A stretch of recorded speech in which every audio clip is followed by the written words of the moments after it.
Start. महोदय, केंद्रीय समाज कल्याण बोर्ड का अध्यक्ष पद संभालने के बाद समाज से सीधे नियमित संवाद बनाने की चाहत पनपी।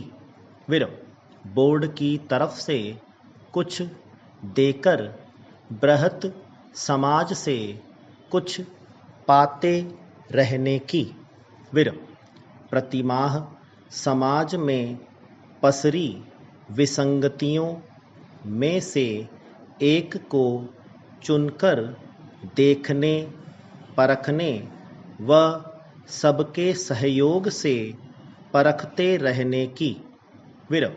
चलिए इसी बहाने ही सही हम और आप सम्मुख हुए और अब समय आ गया है अपना संकल्प सुनाने का। आपसी चर्चा के दौरान विभिन्न वर्गों के नर नारियों ने पूछा, यह समाज कल्याण बोर्ड क्या है? चिन्ह। इसकी गतिविधियां क्या हैं? चिन्ह। प्रश्नोत्तर के बहाने से एक संकल्प जागा।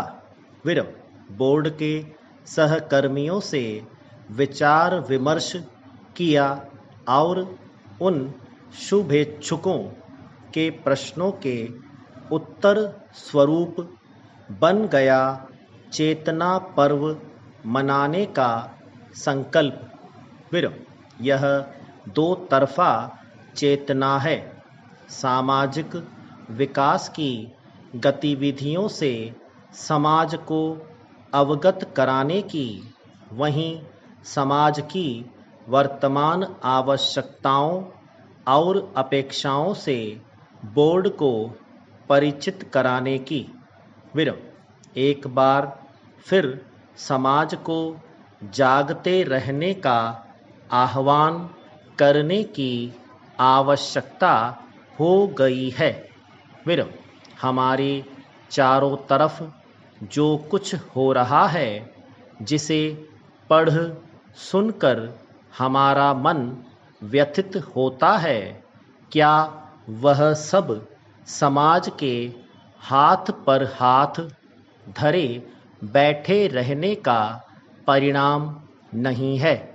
पैरा। यदि समाज सावधान रहे तो क्या बालिकाओं की अशिक्षा, महिलाओं पर उत्पीड़न, वृद्धों का अनादर, बच्चों की अवहेलना और भी बहुत कुछ रोका नहीं जा सकता है? चिन्ह। समय रहते ही संभला जा सकता है।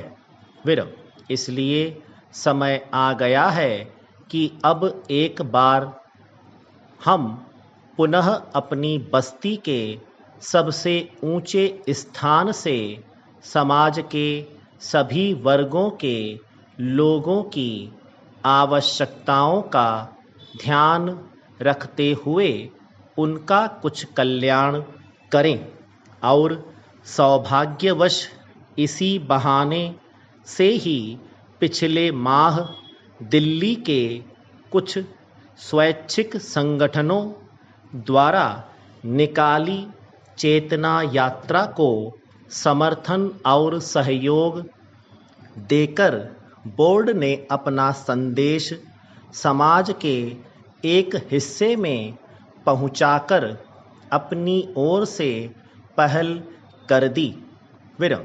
इस पहल के तहत ही बोर्ड ने इस संकल्प को पोस्टरों पर अंकित कर समाज में प्रचारित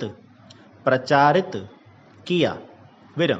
संयोगवश इन्हीं दिनों महिलाओं पर बढ़ते उत्पीड़न के विरुद्ध जन जागरण के लिए संस्थाओं द्वारा विभिन्न कार्यक्रम आयोजित किए जा रहे हैं।